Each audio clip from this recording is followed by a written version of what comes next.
9 वर्षांनंतर पूजा अखेर आपल्या खऱ्या आई वडिलांकडे परत आली. पण ह्या 9 वर्षात तिने जे सहन केलं ते ऐकून अंगावर काटा येतो.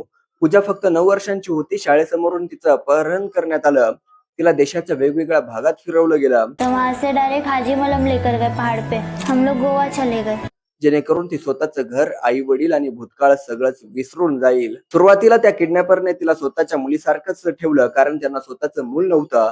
पण काही वर्षांनी त्यांना खरंच मूल झालं आणि इथूनच पूजाचं आयुष्य नरक बनलं. तिच्यावर मारहाण सुरू झाली, इतकी की पाहणाऱ्यालाही दया येईल. बेलन से ऐसा मारी, मेरा कपड़ा पूरा खून से गिल्ला हो गया, लेकिन डॉक्टर के पास नहीं लेकर गए। थोडी मोठी होताच तिला एका फॅक्टरीत कामाला लावलं आणि तिच्याकडून पैसे कमवायला सुरुवात केली. पण एक गोष्ट चांगली होती, पूजाला अजूनही तिच्या बालपणातील काही गोष्टी आठवत होत्या.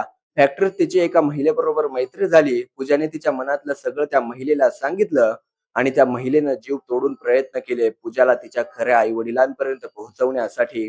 आणि अखेर 9 वर्षांनंतर पूजा आपल्या घरी परत आली. खुश थे कि मैं पापा से मिलूंगी, लेकिन पापा नहीं थे। आज ती आपल्या कुटुंबासोबत सुरक्षित आहे. पण तिच्या डोळ्यांमधला तो संघर्ष आयुष्यभर विसरता येणार नाही.